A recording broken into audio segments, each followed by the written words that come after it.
एक खूबसूरत पहाड़ी गांव मरी में एक लड़का रहता था, सामी। सामी के अबू की चाय की एक छोटी सी दुकान थी।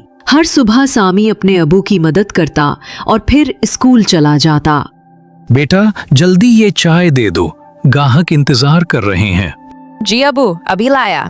सामी मेहनती और हंसमुख था, मगर स्कूल में कोई इससे बात नहीं करता था क्योंकि वो चाय वाले का बेटा था।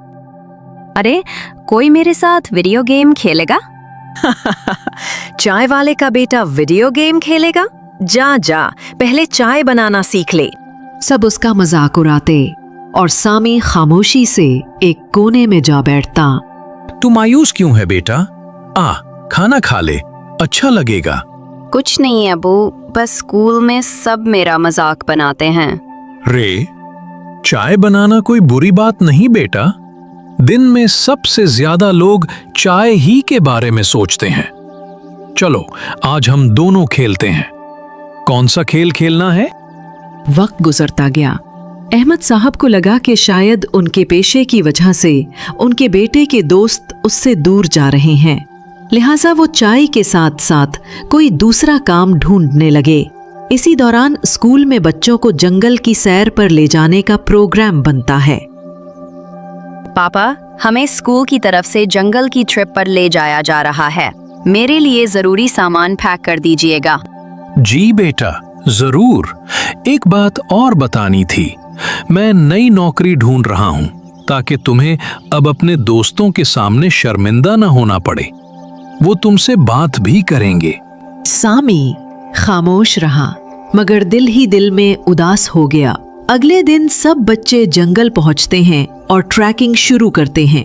उनके साथ एक लीडर भी होता है जिसकी बात सबको माननी होती है।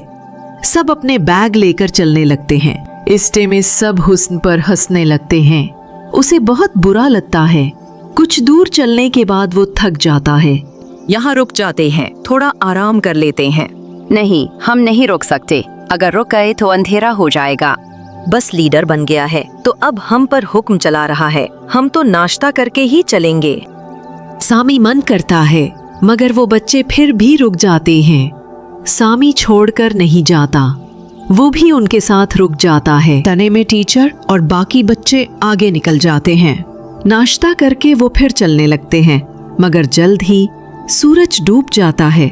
अंधेरा छा जाता है। अब रास्ता समझ में नहीं आता। बच्चे डरने लगते हैं। अब क्या करें? मेरे ख्याल में हमें आवाज लगानी चाहिए। सब मिलकर जोर जोर से चलाते हैं। है कोई? टीचर साहब, हम यहाँ हैं। मगर कोई जवाब नहीं आता। लगता है हम बहुत पीछे रह गए हैं। हमें यही रुक जाना चाहिए, कहीं भटक ना जाएं। नहीं, हमें कोशिश करनी चाहिए, लेकिन रात बहुत हो गई है। जानवरों का खतरा भी है। बेहतर है कि हम यही रुक जाएं। टीचर हमें तलाश करते हुए खुद आ जाएंगे। सबको ये बात ठीक लगती है और वो वहीं रुक जाते हैं। रात हो जाती है। ठंडी हवा चलने लगती है। उनके पास मौजूद खाना और पानी खत्म होने लगता है। अब क्या करें? मुझे तो बहुत सर्दी लग रही है। सामी कुछ सोचता है और कहता है, मेरे पास एक आइडिया है। मेरे बैग में बर्तन और चाय की पत्ती रखी है। अगर हम आग जलाकर चाय बनाएं तो हम सबको गर्मी मिलेगी। सब पानी देते हैं, मगर पानी कम पड़ जाता है। करीब ही बर्फ जमी होती है। सामी उसे उठाकर बर्तन में डाल देता है। चाय तैयार होती है। सब पीते हैं। उनके चेहरे खुशी से चमक उठते हैं। सब सामी की तारीफ करते हैं, मगर फराज खामोशी से चाय पीता रहता है। कुछ ही देर में पत्तों की सरसराहट सुनाई देती है। वो पीछे मुड़कर देखते हैं। टीचर उनकी तरफ आ रहे होते हैं। सब सिख का सांस लेते हैं।